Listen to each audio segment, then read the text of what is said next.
Oricât de breaz și viteaz ar fi românul, are slăbiciune ca toți restul oamenilor. Îi se face uneori foame. Din fericire, ani de progres tehnologic au elucidat problema golului în stomac. Nu mai trebuie să vânezi, să aștepți să se deschidă o casă sau să gătești carbonara pe genunchi. Poți să comanzi online. Sute de restaurante sunt la un click și o plată cu cardul distanță. Deși câteva dintre aceste restaurante există doar în poze. În spatele lor fiind un mărșav antreprenor, cu 0 autorizații de funcționare, un garaj și un vis. Planul este simplu, dar ca să aibă sens trebuie să dau puțin din casă. Românul a putut prima dată să dea o comandă de mâncare online în 2013, când au apărut răpăsatele Food Panda și Oliviera. 10 ani mai târziu, aproape 50% din consumatorii români folosesc aplicații de food delivery. Sau cel puțin asta afirmă reprezentanții platformei Taz. Evident, cu autoizolarea unui popor întreg, tot mai multe restaurante au fost nevoite să-și comercializeze produsele comestibile pe aceste aplicații. Competiția pentru stomacul clienților a crescut. Dar cum patruașul român este inventiv, a adus și pe meleagurile noastre o măgărie deja consacrată pe piața globală, bucătăria Fantoma.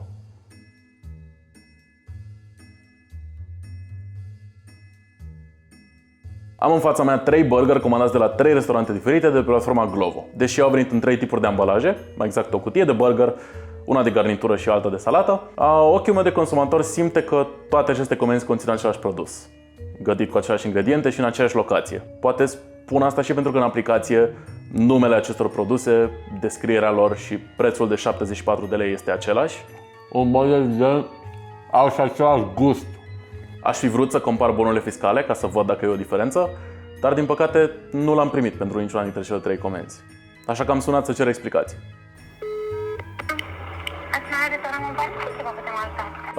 Bună seara, am făcut o comandă pe Glovo și nu am primit bon la comandă. O adresă sau pe care dintre locații ați făcut comanda e mai ușor. Care sunt locațiile? Că nu... Avem mai multe locații, de-aia v-am și întrebat unde ați plasat comanda. Am înțeles, deci am mai... Sunt locațiile societății, există o societate și care poate să aibă brand virtual. Este ceva perfect legal și perfect... Am înțeles, deci și Dacia și Food and Drinks. Da, gătesc oameni diferiți sau, nu știu, poate să difere puțin, că știți că e de la o mână la alta, na. 2 secunde să intru și pe celelalte, 2 secunde. Sigur.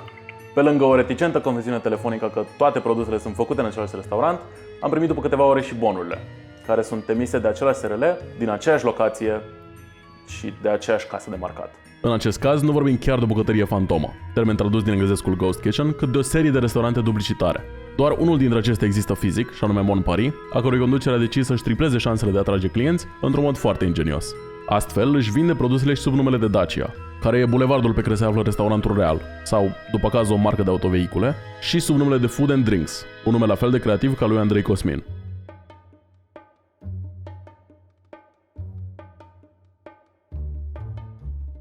Aici mă aflu în fața unei locații din lanțul de pizzerii Zest, un business local parțial deținut de Mugur Mihăescu, fost om hăios la televizor, actual candidat la europarlamentare din partea AUR.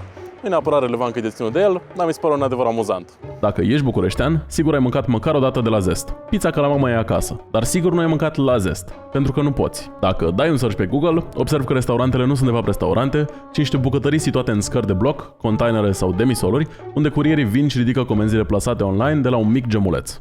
Bucătăriile Fantoma au mult mai puține cheltuieli ca restaurantele obișnuite. Banii economisiți de patron merg în marketing, locații noi sau, desigur, rămân la ei în buzunar. Clienții, evident, plătesc la fel de mult pentru produse. În toată această combinație, platformele au o influență foarte mare, pentru că fie că vor sau nu, validează restaurantele pentru care fac livrări. Însă, sunt 100% sigur, onorată instanță, că toate aplicațiile verifică în detaliu autenticitatea tuturor partenerilor. Cu siguranță nu cred că ar putea un nei ca nimeni să se infiltreze pe platformă de food delivery din România cu un restaurant complet fals. Onorată instanță.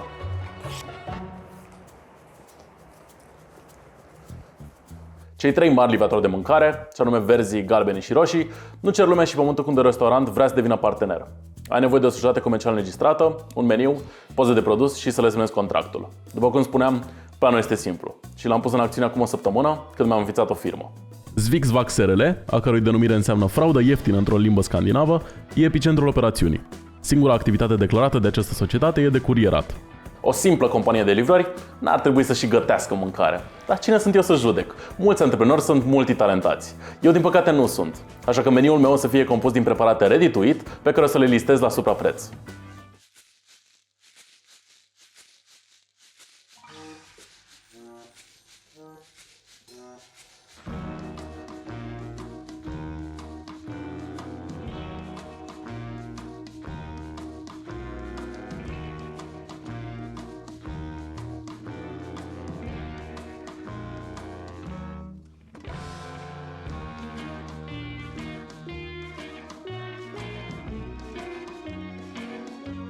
Când eram mic, mă speriau magazinele mari. Nu pentru că pare că cineva le-a construit intenționat, cât să te pierzi prin ele,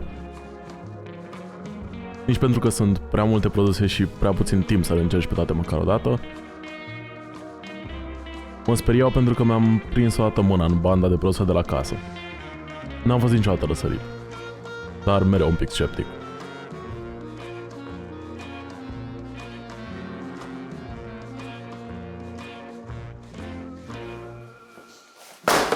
Cu ingredientele achiziționate, rămâne doar să gătesc preparatele.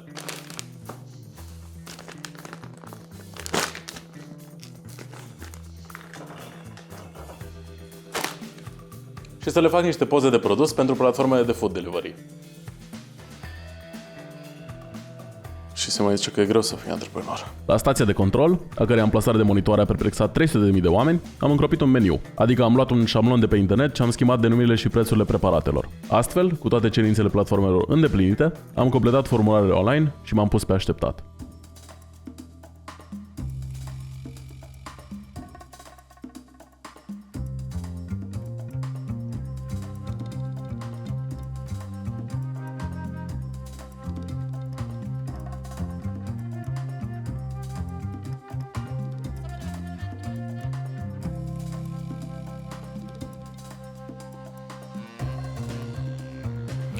După o lună de stat cu ochii în soare, am primit oferte de parteneriat de la 2 dintre cele 3 aplicații de food delivery. Amândouă m-au pus pe platformele lor și mi-au dat acces la primirea comenzilor, fără niciun soi de întrebare sau verificarea unor autorizații de funcționare. A treia platformă nu m-a refuzat. Pur și simplu nu mi-a răspuns. Ori s-au prins, ori mi-a pierdut dosarul, să fie sănătoși. Ce contează e că sunt oficial un patron de restaurant. Cu 48 de ore înainte de deschidere, am mers în prospecția bucătăriei restaurantului, garajul bunicului meu. Știți cum e? Toți pornim de jos. Dacă Steve Jobs a putut să construiască Apple într-un garaj din California, și eu pot să construiesc un imperiu gastronomic într-un garaj din Ilfov. Aici, într-un colț, o să-mi plasez o butelie de gaz unde să gătesc pastele. O să rog un vecin să-mi gătească pizza. Orice antreprenor bun știe să delege. Nu trebuie să facă totul singur. Legat de amenitățile acestui garaj, avem acolo o ușă care dă înspre stradă, pe care o să o marchez cu un semn că să știe curierii pe unde să vină.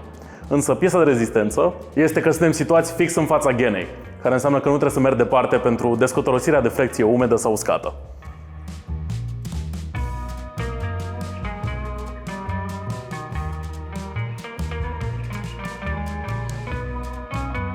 Să trăiți. Scuze, am și eu un restaurant și am rămas fără pungi de livrare. Dacă te rog frumos, poți să-mi dai și mie câteva pungi, te rog? Mersi mult, să trăiești. Te ții minte că mă îmbogățesc.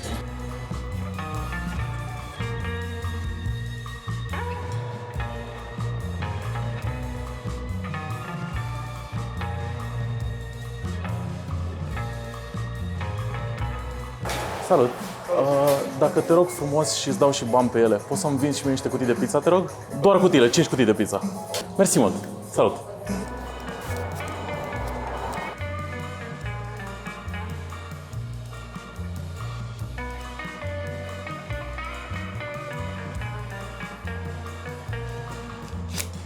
Să curgă cu clienți! Bun, hai la muncă, hai!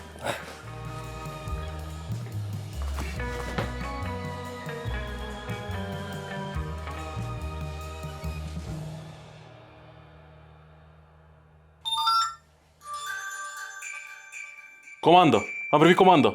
Paste, 4 fromaje și o...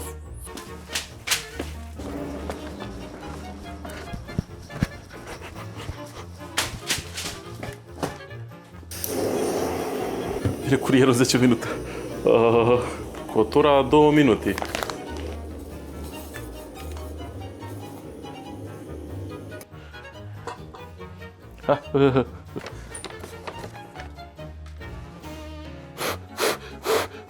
Bocanușurele. Foarte bune. Verificăm mereu înainte că comanda este pe placul nostru, ca să poată să fie pe placul clienților. Și sigilăm comanda. Curier. Am mai intrat 3 comenzi. Simoti de restaurant sau spa. Am și eu nevoie de o pizza calabrese, te rog. E șef.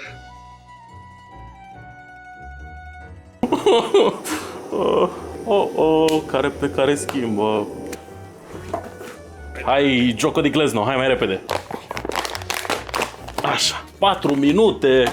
Bun, data viitoare o să-mi iau 2 butelii.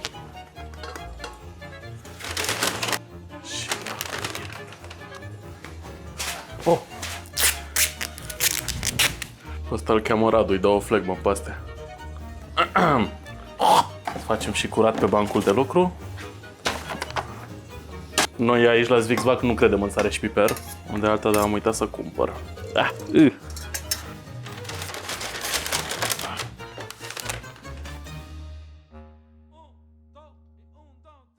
După 4 ore de activitate, am închis prăvălia, cu 5 comenzi acceptate, din care 3 primite de la prieteni și 2 date de mine pentru magia cinematografiei, n-am ieșit neapărat pe plus. Dar visul meu de a ajunge patron s-a îndeplinit. Și cu asta, povestea primului meu restaurant s-a și încheiat.